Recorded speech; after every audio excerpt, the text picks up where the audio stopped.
নমস্কার বন্ধুরা, আশা করি সবাই সুস্থ ও ভালো আছেন। বঙ্কিমচন্দ্র চট্টোপাধ্যায়ের উপন্যাস কৃষ্ণকান্তের উইল আজ আবার ষষ্ঠ অংশ পড়া শুরু করছি। ভালো লাগলে লাইক ও সাবস্ক্রাইব করে দেবেন। তৃতীয় পরিচ্ছেদ। মাধবীনাথ কন্যার দুর্দশা দেখিয়া স্থির প্রতিজ্ঞা করিয়াছিলেন যে ইহার প্রতিকার করিবেন।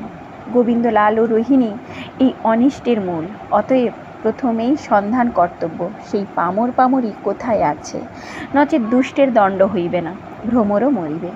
তাহারা একেবারে লুকাইয়াছে, যে সকল সূত্রে তাহাদের ধরিবার সম্ভাবনা সকলই অবিচ্ছন্ন করিয়াছে, পদাচিহ্ন মাত্র মুছিয়া ফেলিয়াছে।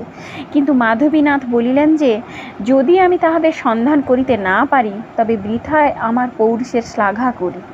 এইরূপ স্থির সংকল্প করিয়া মাধবীনাথ একাকী রায়দিগের বাড়ি হইতে বহির্গত হইলেন। হরিদ্রা গ্রামে একটি পোস্ট অফিস ছিল। মাধবীনাথ বেত্র হস্তে হেলিতে দুলিতে পান চিবাইতে ধীরে ধীরে নিরীহ ভালো মানুষের মতো সেইখানে গিয়া দর্শন দিলেন। ডাকঘরে অন্ধকার চালা ঘরের মধ্যে মাসিক 15 টাকা বেতনভোগী একটি ডেপুটি পোস্টমাস্টার বিরাজ করিতেছিলেন। একটি আম্রকাষ্ঠের ভগ্ন টেবিলের উপরে কতগুলি চিঠি, চিঠির ফাইল, চিঠির খাম, একখানি খুঁড়িতে কতকটা জিউলির আটা, একটা নিক্তি, ডাকঘরের মোহর ইত্যাদি লইয়া পোস্টমাস্টার ওরফে পোস্টবাবু গম্ভীরভাবে পিয়ন মহাশয়ের নিকট আপন প্রভুত্ব বিস্তার করিতেছেন। ডেপুটি পোস্টমাস্টার বাবু পান 15 টাকা, পিয়ন পায় 7 টাকা। সুতরাং পিয়ন মনে করে 7 আনা আর 15 আনায় যে তফাত, বাবুর সঙ্গে আমার সঙ্গে তাহার অধিক তফাত নহে। কিন্তু বাবু মনে মনে জানেন যে আমি একটা ডেপুটি, ও বেটা পিয়াদা, আমি উহার হর্তাকর্তা বিধাতা পুরুষ, উহাতে আমাতে জমিন আসমান ফারাক। সেই কথা সপ্রমাণ করিবার জন্য পোস্টমাস্টার বাবু সর্বদা সেই গরিবকে তর্জন গর্জন করিয়া থাকেন। সেও 7 আনার ওজনের উত্তর দিয়া থাকে। বাবু আপাতত চিঠি ওজন করিতেছিলেন এবং পিয়াদাকে সঙ্গে সঙ্গে 80 আনার ওজনে ভৎসনা করিতেছিলেন। এমতো সময়ে প্রশান্ত মূর্তি সহাস্য বদন মাধবীনাথ বাবু সেখানে আসিয়া উপস্থিত হইলেন। ভদ্রলোক দেখিয়া পোস্টমাস্টার বাবু আপাতত পিয়াদার সঙ্গে কচকচি বন্ধ করিয়া হাঁ করিয়া চাহিয়া রহিলেন। ভদ্রলোককে সমাদর করিতে হয়, এমন কতকটা তাহার মনে উদয় হইল, কিন্তু সমাদর কি প্রকারে করিতে হয় তাহা তাহার শিক্ষার মধ্যে নয়, সুতরাং তাহা ঘটিয়া উঠিল না। মাধবীনাথ দেখিলেন একটা বানর, সহাস্য বদনে বলিলেন, ব্রাহ্মণ? পোস্টমাস্টার বলিলেন, হ্যাঁ, তুমি, আপনি? মাধবীনাথ ঈষৎ হাস্য সংবরণ করিয়া অবনত শিরে যুক্ত করে ললাট স্পর্শ করিয়া বলিলেন, প্রাতঃ প্রণাম। তখন পোস্টমাস্টার বাবু বলিলেন, বসুন। মাধবীনাথ কিছু বিপদে পড়িলেন। পোস্টবাবু তো বলিলেন, বসুন, কিন্তু তিনি বসেন কোথা? বাবু খোদ এক অতি প্রাচীন ত্রিপাদ মাত্রা বশিষ্ঠ চৌকিতে বসিয়া আছেন, তাহা ভিন্ন আর আসন কোথাও নাই। তখন সেই পোস্টমাস্টার বাবুর 7 আনা হরিদাস পিয়াদা একটা ভাঙা টুলের উপর হইতে রাশিখানি ছেঁড়া বহি নামাইয়া রাখিয়া মাধবীনাথকে বসিতে দিল। মাধবীনাথ বসিয়া তাহার প্রতি দৃষ্টি করিয়া বলিলেন, কি হে বাবু, কেমন আছো? তোমাকে দেখিয়াছি না? পিয়াদা, আজ্ঞা, আমি চিঠি বিলি করিয়া থাকি। মাধবী, তাই চিনিতেছি, এক ছিলেন তামক সাজা দেখি। মাধবীনাথ গ্রামান্তরের লোক, তিনি কখনোই হরিদাস বৈরাগী পিয়াদাকে দেখেন নাই এবং বৈরাগী বাবাজিও কখনো তাহাকে দেখেন নাই। বাবাজি মনে করিলেন বাবুটা রকমসই বটে, চাহিলে কন্যা 4 গণ্ডা বকশিস দিবে।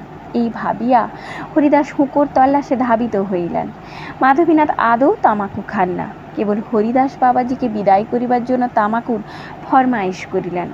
পিয়াদা মহাশয় স্থানান্তরে গমন করিলে মাধবীনাথ পোস্টমাস্টার বাবুকে বলিলেন, আপনার কাছে একটা কথা জিজ্ঞাসা করার জন্য আসা হইয়াছে। পোস্টমাস্টার বাবু মনে মনে একটু হাসিলেন। তিনি বঙ্গদেশীয়, নিবাস বিক্রমপুর। অন্যদিকে যেমন নির্বোধ হন না কেন, আপনার কাজ বুঝিতে সুচগ্র বুদ্ধি। বুঝিলেন যে বাবুটি কোনো বিষয়ের সন্ধানে আসিয়াছেন। বলিলেন, কি কথা মহাশয়? মাধবীনাথ, ব্রহ্মানন্দকে আপনি চিনেন? পোস্টমাস্টার,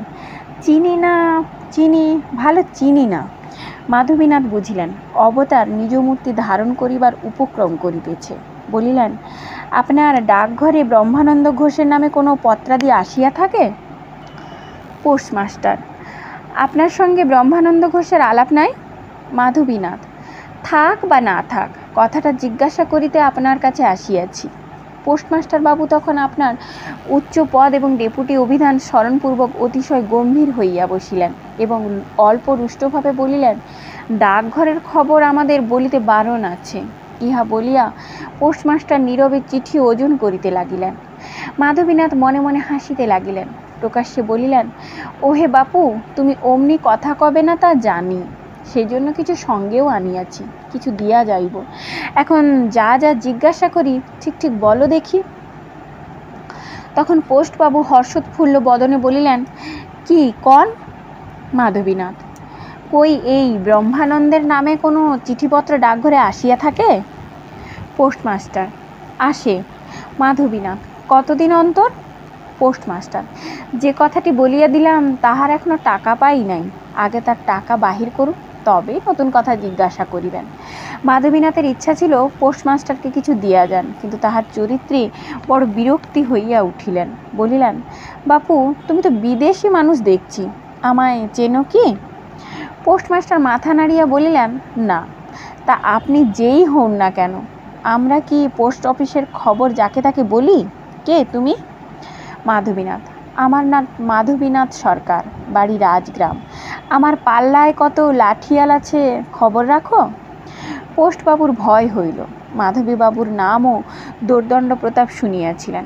পোস্টবাবু একটু চুপ করিলেন। মাধবীনাথ বলিতে লাগিলেন, আমি যাহা তোমায় জিজ্ঞাসা করি সত্য সত্য জবাব দাও, কিছু তঞ্চক করিও না, করিলে তোমায় কিছু দিব না, এক পয়সাও নহে, কিন্তু যদি না বলো, মিছা বলো, তবে তোমার ঘরে আগুন দিব, তোমার ডাকঘর লুট করিব, আদালতে প্রমাণ করাইব যে তুমি নিজে লোক দিয়া সরকারি টাকা অপহরণ করিয়াছ। কেমন, এখন বলিবে? পোস্টবাবু থরহরি কাঁপিতে লাগিলেন। বলিলেন, আপনি রাগ করেন কেন? আমি তো আপনাকে চিনিতাম না, বাজির লোক মনে করিয়াই ওরূপ বলিয়াছিলাম।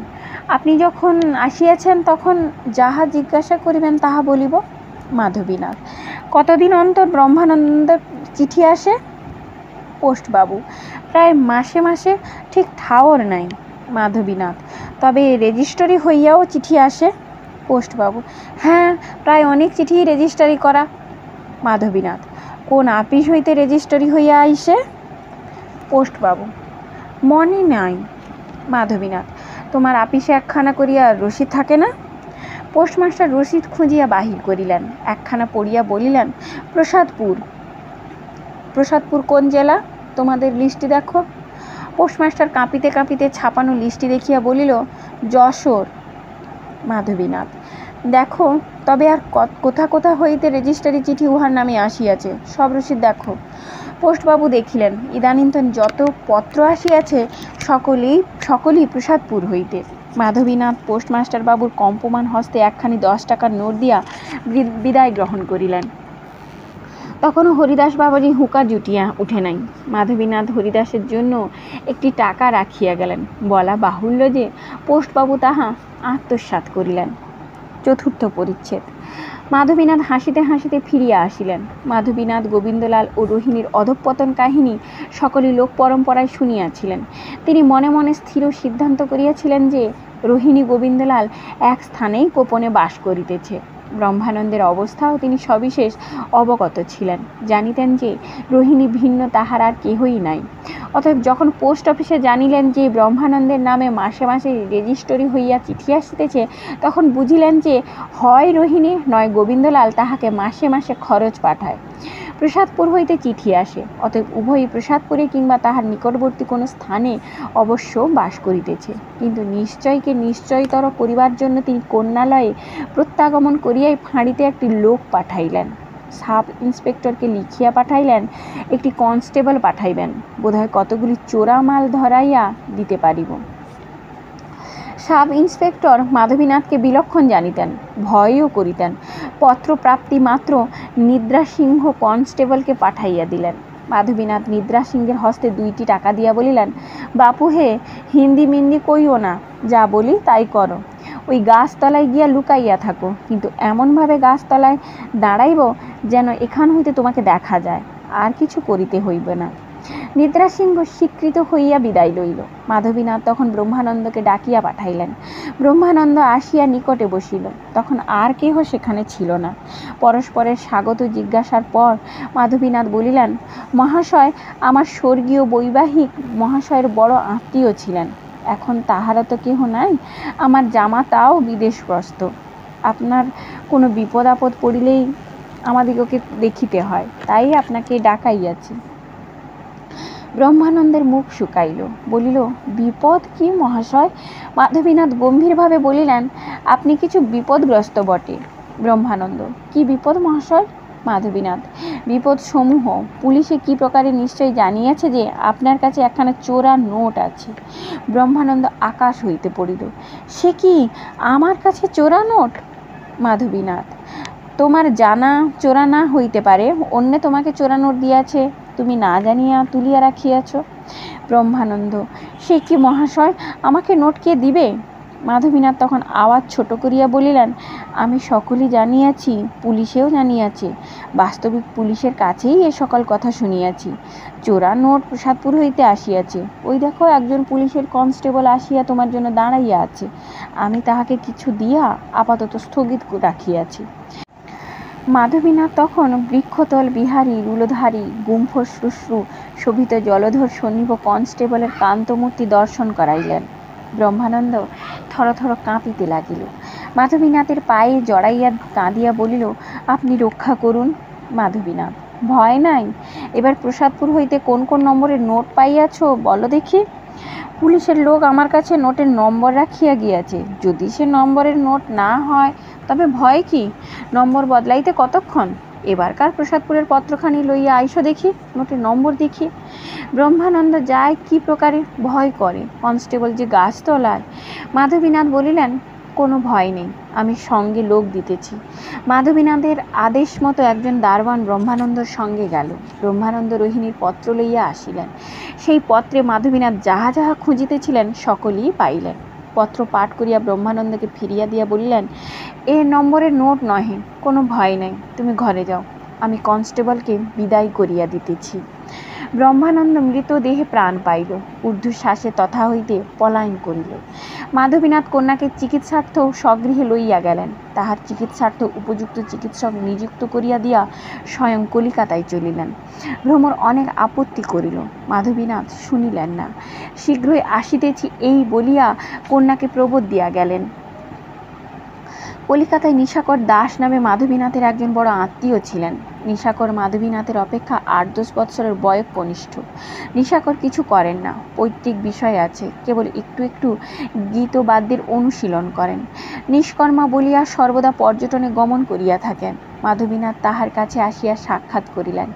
অন্যান্য কথার পর নিশাকরকে জিজ্ঞাসা করিলেন, কেমন হে, বেড়াইতে যাইবে? নিশাকর, কোথায়? মাধবীনাথ, যশোর। নিশাকর, সেখানে কেন? মাধবীনাথ, নীলকুঠি কিনব। নিশাকর, চলো। তখন বিহিত উদ্যোগ করিয়া দুই বন্ধু 2-1 দিনের মধ্যে যশোর অভিমুখে যাত্রা করিলেন। সেখান হইতে প্রসাদপুর যাইবেন। পঞ্চম পরিচ্ছেদ। দেখো, ধীরে ধীরে শীর্ণ শরীরা চিত্রা নদী বহিতেছে। তীরে অশ্বত্থ, কদম্ব, আম্র, খর্জুর প্রভৃতি অসংখ্য বৃক্ষ শোভিত উপবনে কোকিল, দোয়েল, পাপিয়া ডাকিতেছে। নিকটে গ্রাম নাই। প্রসাদপুর নামে একটি ক্ষুদ্র বাজার প্রায় 1 ক্রোশ পথ দূর। এখানে মনুষ্য সমাগম নাই দেখিয়া নিঃশঙ্কে পাপাচরণ করিবার স্থান বুঝিয়া পূর্বকালে এক নীলকর সাহেব এইখানে এক নীলকুঠি প্রস্তুত করিয়াছিল। এক্ষণে নীলকর এবং তাহার ঐশ্বর্য ধ্বংসপুরে প্রয়াণ করিয়াছে। তাহার আমিন, তাগাদগীর, নায়েব, গোমস্তা সকলে উপযুক্ত স্থানে স্বকর্মার্জিত ফলভোগ করিতেছেন।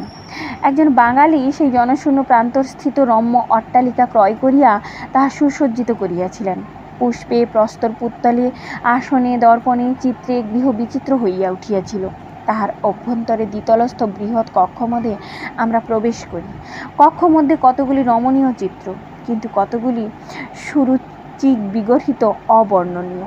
নির্মল সুকোমল আসনোপরি উপবেশন করিয়া একজন শুশ্রূধারী মুসলমান একটা তাম্বুরায় কান মুজড়াইতেছে। কাছে বসিয়া এক যুবতী ঠিং ঠিং করিয়া একটি তবলায় ঘা দিতেছে, সঙ্গে সঙ্গে হাতের স্বর্ণালঙ্কার ঝিনঝিন করিয়া বাজিতেছে। পার্শ্বস্থ প্রাচীর বিলম্বী দুইখানি বৃহৎ দর্পণে উভয়ের ছায়াও ঐরূপ করিতেছিল।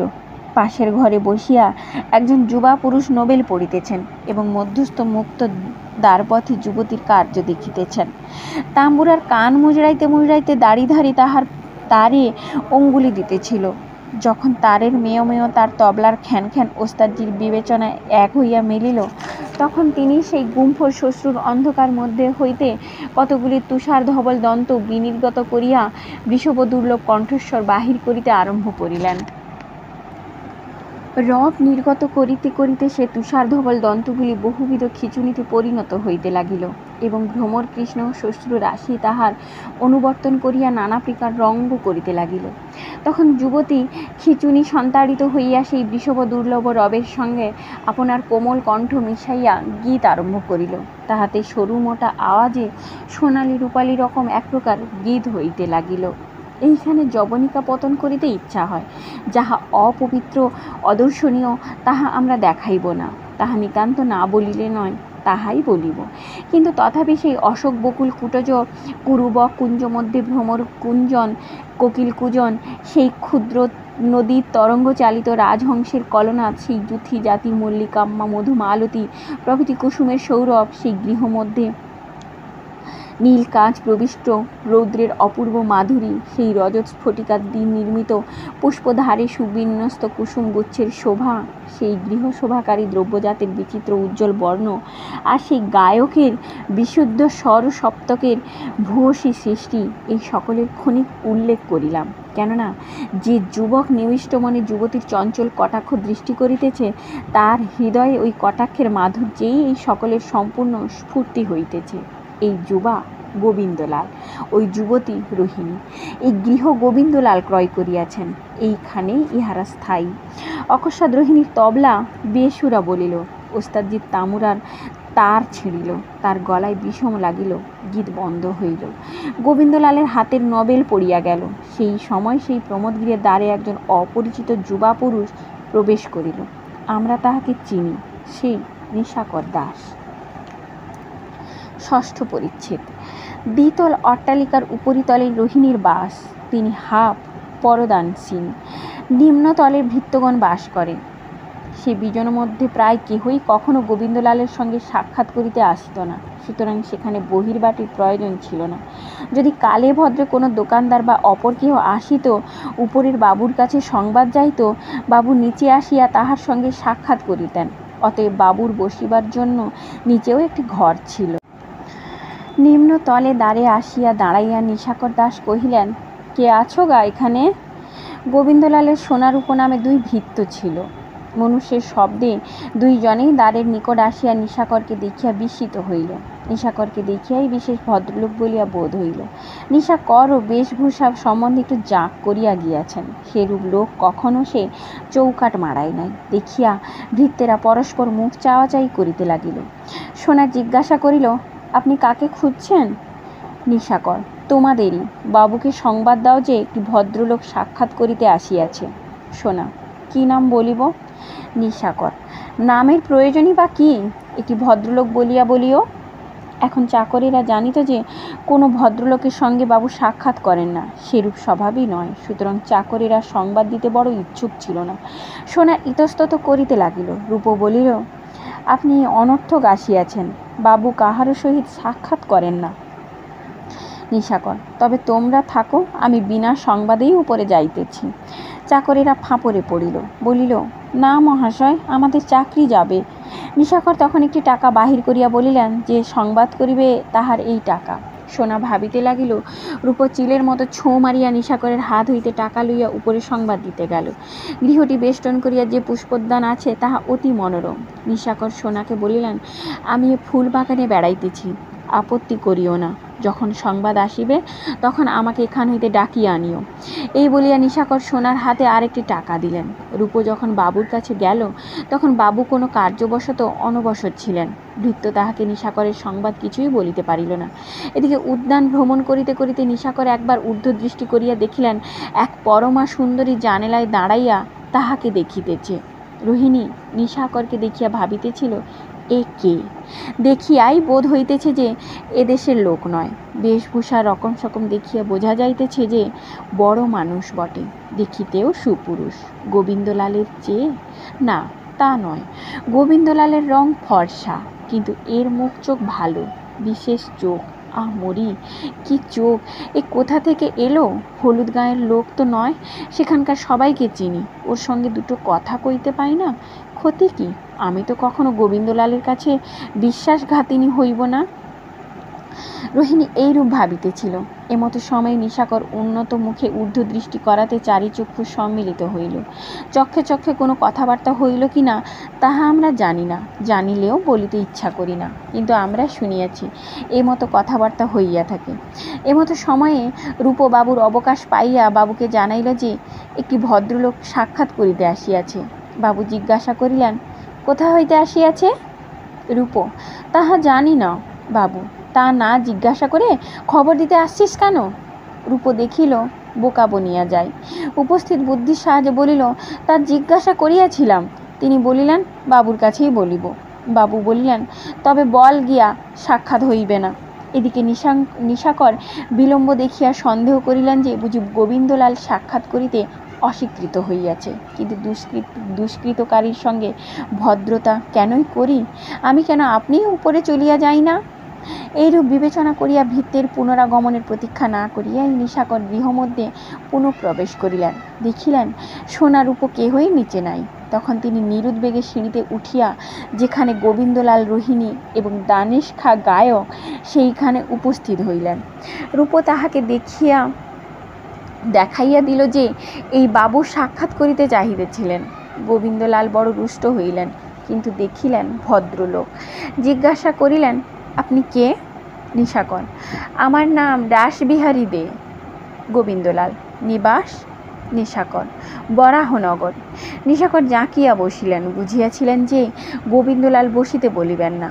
গোবিন্দলাল, আপনি কাকে খুঁজছেন? নিশাকর, আপনাকে। গোবিন্দলাল, আপনি আমার ঘরের ভিতর জোর করিয়া প্রবেশ না করিয়া যদি একটু অপেক্ষা করিতেন তবে চাকরের মুখে শুনিতেন যে আমার সাক্ষাতের অবকাশ নাই। নিশাকর, বিলক্ষণ অবকাশ দেখিতেছি। ধমকে চমকে উঠিয়া যাইব। যদি আমি সে প্রকৃতির লোক হইতাম তবে আপনার কাছে আসিতাম না। যখন আমি আসিয়াছি তখন আমার কথা কয়টা শুনিলেই আপদ চুকিয়া যায়। গোবিন্দলাল, না শুনি ইহাই আমার ইচ্ছা। তবে যদি দুই কথাই বলিয়া শেষ করিতে পারেন তবে বলিয়া বিদায় গ্রহণ করুন। নিশাকর, দুই কথাতেই বলিব। আপনার ভার্যা ভ্রমরদাসী তাহার বিষয়গুলি পত্তনিবিলি করিবেন। দানেশ খা গায়ক তখন তম্বুরায় নূতন তার চড়াইতেছিল। সে এক হাতে তার চড়াইতে লাগিল, এক হাতে আঙুল ধরিয়া বলিল, এক বাত হুয়া। নিশাকর, আমি তাহা পত্তনি লইব। দানেশ আঙুল গনিয়া বলিল, দো বাত হুয়া। নিশাকর, আমি সেজন্য আপনাদিগকে হরিদ্রা গ্রামের বাটিতে গিয়াছিলাম। দানেশ খা বলিল, দো বাত ছোড়কে তিন বাত হুয়া। নিশাকর, ওস্তাদজি শুয়ার গুনছ নাকি? ওস্তাদজি চক্ষু রক্তবর্ণ করিয়া গোবিন্দলালকে বলিলেন, বাবু সাহাব, ইয়ে বেতমিজ আদমি কো বিদা দিজিয়ে। কিন্তু বাবু সাহেব তখন অন্যমনস্ক হইয়াছিলেন, কথা কহিলেন না। নিশাকর বলিতে লাগিলেন, আপনার ভার্যা আমাকে বিষয়গুলি পত্তনি দিতে স্বীকৃত হইয়াছেন, কিন্তু আপনার অনুমতি সাপেক্ষ। তিনি আপনার ঠিকানাও জানেন না, পত্রাদি লিখিতেও ইচ্ছুক নহেন। সুতরাং আপনার অভিপ্রায় জানিবার ভার আমার উপরেই পড়িল। আমি অনেক সন্ধানে আপনার ঠিকানা জানিয়া আপনার অনুমতি লইতে আসিয়াছি। গোবিন্দলাল কোনো উত্তর করিলেন না, বড় অন্যমনস্ক। অনেক দিনের পর ভ্রমরের কথা শুনিলেন। তাহার সেই ভ্রমর প্রায় 2 বৎসর হইল। নিশাকর কতক কতক বুঝিলেন। পুনরূপী বলিলেন, আপনার যদি মত হয় তবে একছত্র লিখিয়া দিন যে আপনার কোনো আপত্তি নাই, তাহা হইলেই আমি উঠিয়া যাই। গোবিন্দলাল কিছুই উত্তর করিলেন না। নিশাকর বুঝিলেন আবার বলিতে হইল। আবার সকল কথাগুলি বুঝাইয়া বলিলেন। গোবিন্দলাল এবার চিত্ত সংযত করিয়া কথা সকল শুনিলেন। নিশাকরের সকল কথাই যে মিথ্যা তাহা পাঠক বুঝিয়াছেন, কিন্তু গোবিন্দলাল তাহা কিছুই বুঝেন নাই। পূর্বকার উগ্রভাব পরিত্যাগ করিয়া বলিলেন, আমার অনুমতি লওয়া অনাবশ্যক, বিষয় আমার স্ত্রীর, আমার নহে। বোধহয় তা জানেন। তাহার যাহাকে ইচ্ছা পত্তনি দিবেন, আমার বিধি নিষেধ নাই, আমি কিছু লিখিব না। বোধহয় এখন আপনি আমাকে অব্যাহতি দিবেন। কাজেই নিশাকরকে উঠিতে হইল। তিনি নিচে নামিয়া গেলেন। নিশাকর গেলে গোবিন্দলাল দানেশ খাঁকে বলিলেন, কিছু গাও। দানেশ খাঁ প্রভুর আজ্ঞা পাইয়া আবার তাম্বুরায় সুর বাঁধিয়া জিজ্ঞাসা করিল, কি গাইব? যা খুশি বলিয়া গোবিন্দলাল তবলা লইলেন। গোবিন্দলাল পূর্বেই কিছু কিছু বাজাইতে জানিতেন, এক্ষণে উত্তম বাজাইতে শিখিয়াছিলেন, কিন্তু আজই দানেশ খাঁর সঙ্গে তাহার সঙ্গত হইল না। সকল তালই কাটিয়া যাইতে লাগিল। দানেশ খান বিরক্ত হইয়া তম্বুরা ফেলিয়া গীত বন্ধ করিয়া বলিল, আজ আমি ক্লান্ত হইয়াছি। তখন গোবিন্দলাল একটা সেতার লইয়া বাজাইবার চেষ্টা করিলেন, কিন্তু গত সব ভুলিয়া যাইতে লাগিলেন। সেতার ফেলিয়া নোবেল পড়িতে আরম্ভ করিলেন, কিন্তু যাহা পড়িতেছিলেন তাহার অর্থবোধ হইল না। তখন বহি ফেলিয়া গোবিন্দলাল শয়ন গৃহ মধ্যে গেলেন। রোহিণীকে দেখিতে পাইলেন না, কিন্তু সোনা চাকর নিকটে ছিল। দ্বার হইতে গোবিন্দলাল সোনাকে বলিলেন, আমি এখন একটু ঘুমাইব।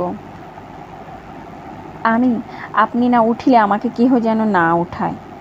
এই বলিয়া গোবিন্দলাল শয়ন ঘরের দ্বার রুদ্ধ করিলেন। তখন সন্ধ্যা প্রায় উত্তীর্ণ হয়। দ্বার রুদ্ধ করিয়া গোবিন্দলাল তো ঘুমাইল না, খাটে বসিয়ে দুই হাত মুখে দিয়া কাঁদিতে আরম্ভ করিল। কেন যে কাঁদিল তাহা জানি না। ভ্রমরের জন্য কাঁদিল, কি নিজের জন্য কাঁদিল তা বলিতে পারি না। বোধহয় দুই। আমরা তো কান্না বই গোবিন্দলালের অন্য উপায় দেখি না। ভ্রমরের জন্য কাঁদিবার পদ আছে, কিন্তু ভ্রমরের কাছে ফিরিয়া যাইবার আর উপায় নাই। হরিদ্রা গ্রামে আর মুখ দেখাইবার কথা নাই। হরিদ্রা গ্রামের পথে কাঁটা পড়িয়াছে, কান্না বই তো আর উপায় নাই। সপ্তম পরিচ্ছেদ। যখন নিশাকর আসিয়া বড় হলে বসিল, রোহিণীকে সুতরাং পাশের কামরায় প্রবেশ করিতে হইয়াছিল, কিন্তু নয়নের অন্তরাল হইল মাত্র, শ্রবণের নহে। কথোপকথন যাহা হইল সকলেই কান পাতিয়া শুনিল, বরং দ্বারের পর্দাটি একটু সরাইয়া নিশাকরকে দেখিতে লাগিল। নিশাকরও দেখিল যে পর্দার পাশ হইতে একটি পটল চোরা চোখ তাকে দেখিতেছে। রোহিণী শুনিল যে নিশাকর অথবা রাসবিহারী হরিদ্রা গ্রাম হইতে আসিয়াছে। রূপ চাকর ও রোহিণীর মতো সকল কথা দাঁড়াইয়া শুনিতেছিল। নিশাকর উঠিয়া গেলেই রোহিণীর পর্দার পাশ হইতে মুখ বাহির করিয়া অঙ্গুলের ইশারায় রূপকে ডাকিল। রূপ কাছে আসিল, তাহাকে কানে কানে বলিল, যা বলি তা পারবি? বাবুকে সকল কথা লুকাইতে হইবে। যাহা করিবি তাহা যদি বাবু কিছু না জানিতে পারেন, তবে তোকে 5 টাকা বকশিস দিব। রূপ মনে ভাবিল, আজ না জানি উঠিয়া কার মুখ দেখিয়াছিলাম, আজ তো দেখছি টাকা রোজগারের দিন। গরিব মানুষের 2 পয়সা এলেই ভালো। প্রকাশ্যে বলিল, যা বলিবেন তাই পারি, কি আজ্ঞা করুন। রোহিণী, ওই বাবুর সঙ্গে সঙ্গে নামিয়া যা। উনি আমার বাপের বাড়ির দেশ থেকে এসেছেন। সেখানকার কোনো সংবাদ আমি কখনো পাই না, তার জন্য কত কাঁদি। যদি দেশ থেকে একটি লোক এসেছে, তাকে একবার আপনার জনের 2টো খবর জিজ্ঞাসা করব। বাবু তো রেগে ওকে উঠিয়ে দিলেন। তুই গিয়ে তাকে বসা, এমন জায়গায় বসা যেন বাবু নিচে গেলে না দেখতে পান, আর কেহ না দেখিতে পায়। আমি একটু নিরিবিলি পেলেই যাব। যদি বসতে না চায় তবে কাকুতি মিনতি করিস। রূপ বকশিসের গন্ধ পাইয়াছে, যে আজ্ঞা বলিয়া ছুটিল। নিশাকর কি অভিপ্রায়ে গোবিন্দলালকে ছলিতে আসিয়াছিলেন তাহা বলিতে পারি না, কিন্তু তিনি নিচে আসিয়া যেরূপ আচরণ করিতেছিলেন তাহা বুদ্ধিমানে দেখিলে তাহাকে বড় অবিশ্বাস করিত। তিনি গৃহপ্রবেশদ্বারের কবাট, খিল, কবজা প্রভৃতি পর্যবেক্ষণ করিয়া দেখিতেছিলেন। এমতো সময়ে রূপ খানসামা আসিয়া উপস্থিত হইল। রূপ বলিল, তামাকু ইচ্ছা করিবেন কি? নিশাকর, বাবু তো দিলেন না, চাকরের কাছে খাবো কি? রূপ, আগে তা নয়, একটা নিরিবিলি কথা আছে, একটু নিরিবিলিতে আসুন। রূপ নিশাকরকে সঙ্গে করিয়া আপনার নির্জন ঘরে লইয়া গেল। নিশাকরও বিনা ওজোর আপত্তিতে গেলেন। সেখানে নিশাকরকে বসিতে দিয়া যাহা যাহা রোহিণী বলিয়াছিল রূপচাঁদ তাহা বলিল। নিশাকর আকাশের চাঁদ হাত বাড়াইয়া পাইলেন, নিজ অভিপ্রায় সিদ্ধির অত সহজ উপায় দেখিতে পাইলেন। বলিলেন, বাপু, তোমার মনিব তো আমায় তাড়িয়ে দিয়েছেন, আমি তার বাড়িতে লুকাইয়া থাকি কি প্রকারে? রূপ, আগে তিনি কিছু জানিতে পারিবেন না, এ ঘরে তিনি কখনো আসেন না। নিশাকর, না আসুন, কিন্তু তোমার মা ঠাকুরানী নিচে আসিবেন, তখন যদি তোমার বাবু ভাবেন কোথায় গেল দেখি, যদি তাই ভাবিয়া পিছু পিছু আসেন, কি কোনো রকমের যদি আমার কাছে তোমার মা ঠাকুরানীকে দেখেন, তবে আমার দশাটা কি হবে বলো দেখি। রূপচাঁদ চুপ করিয়া রহিল। নিশাকর বলিতে লাগিলেন, এই মাঠের মাঝখানে ঘরে পুরিয়া আমাকে খুন করিয়া এই বাগানে পুঁতিয়া রাখিলেও আমার মা বলতে নেই, বাপ বলতেও নাই, তা তুমি আমাকে দুঘা লাঠি মারিবে, অতএব এমন কাজে আমি নই। তোমার মাকে বুঝাইয়া বলিও যে আমি ইহা পারিব না। আর একটি কথা বলিও, তাহার খুড়া আমাকে কতকগুলি অতি ভারী কথা বলিতে বলিয়া দিয়াছিল, আমি তোমার মা ঠাকুরানীকে সে কথা বলিবার জন্য বড়ই ব্যস্ত ছিলাম, কিন্তু তোমার বাবু আমাকে তাড়াইয়া দিলেন, আমার বলা হইল না, আমি চলিলাম। রূপ দেখিল 5 টাকা হাত ছাড়া হয়, বলিল, আচ্ছা, তা এখানে না বসেন, বাহিরে একটু তফাতে বসিতে পারেন না? নিশাকর, আমিও সেই কথাই ভাবিতেছিলাম, আসিবার সময় তোমাদের কুঠির নিকটেই নদীর ধারে একটা বাঁধা ঘাট, তাহার কাছে 2টা বকুল গাছ দেখিয়া আসিয়াছি, চেনো সে জায়গা? রূপ, চিনি। নিশাকর, আমি কি আর সেইখানে বসিয়া থাকি? সন্ধ্যা হইয়াছে, রাত্রি হইলে সেইখানে বসিয়া থাকিলে বড় কেহ দেখিতে পাইবে না, তোমার মা ঠাকুরানী যদি সেইখানে আসিতে পারেন তবেই সকল সংবাদ পাইবেন, তেমন দেখিলে আমি পলাইয়া প্রাণ রক্ষা করিতে পারিব, ঘরে পুরিয়া যে আমাকে কুকুর মারা করিবে, আমি তাহাতে বড় রাজি নহি। অগত্যা রূপচাকর রোহিণীর কাছে গিয়া নিশাকর যেমন যেমন বলিল তাহা নিবেদন করিল। এখন রোহিণীর মনের ভাব কি তাহা আমরা বলিতে পারি না। যখন মানুষ নিজে নিজের মনের ভাব বুঝিতে পারি না, আমরা কেমন করিয়া বলিব যে রোহিণীর মনের ভাব এই? রোহিণী যে ব্রহ্মানন্দকে এত ভালোবাসিত যে তাহার সংবাদ লইবার জন্য দিক বিদিক জ্ঞান শূন্য হইবে, এমন খবর আমরা রাখি না। বুঝি আরও কিছু ছিল, একটু তাকাতাকি আঁচাআঁচি হইয়াছিল। রোহিণী দেখিয়াছিল যে নিশাকর রূপবান, পটল চেরা চোখ। রোহিণী দেখিয়াছিল যে মনুষ্য মধ্যে নিশাকর একজন মনুষ্যত্বে প্রধান। রোহিণীর মনে মনে দৃঢ় সংকল্প ছিল যে আমি গোবিন্দলালের কাছে বিশ্বাসহন্ত্রী হইব না, কিন্তু বিশ্বাসহানি এক কথা, আর এ আরেক কথা। বুঝি সেই মহাপাপিষ্ঠা মনে করিয়াছিল অনবধান মৃগ পাইলে কোন বেদব্যসায়ী হইয়া তাহাকে না শরবিদ্ধ করিবে। ভাবিয়াছিল নারী হইয়া যেও পুরুষ দেখিলে কোন নারী না তাহাকে জয় করিতে কামনা করিবে। বাঘ গরু মারে, সকল গরু খায় না। স্ত্রীলোক পুরুষকে জয় করে কেবল জয় পতাকা উড়াইবার জন্য। অনেকে মাছ ধরে কেবল মাছ ধরিবার জন্য, মাছ খায় না, বিলাইয়া দেয়। অনেকে পাখি মারে কেবল মারিবার জন্য, মারিয়া ফেলিয়া দেয়। শিকার কেবল শিকারের জন্য, খাইবার জন্য নহে। জানি না তাহাতে কি রস আছে। রোহিণী ভাবিয়া থাকিবে, যদি এই আয়তলোচন মৃগ এই প্রসাদপুর কাননে আসিয়া পড়িয়াছে, তবে কেননা তাহাকে শরবিদ্ধ করিয়া ছাড়িয়া দিই। জানি না এই পাপীয়সীর পাপ চিত্তে কি উদয় হইয়াছিল, কিন্তু রোহিণী স্বীকৃত হইল যে প্রদোষকালে অবকাশ পাইলেই গোপনে চিত্রার বাঁধাঘাটে একাকিনী সে নিশাকরের নিকট গিয়া খুলল তাতে সংবাদ শুনিবে।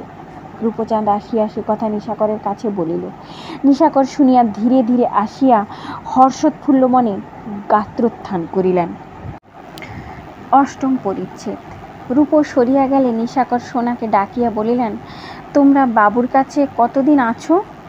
সোনা, এই যতদিন এখানে এসেছেন ততদিন আছি। নিশা, তবে অল্প দিনই পাও কি?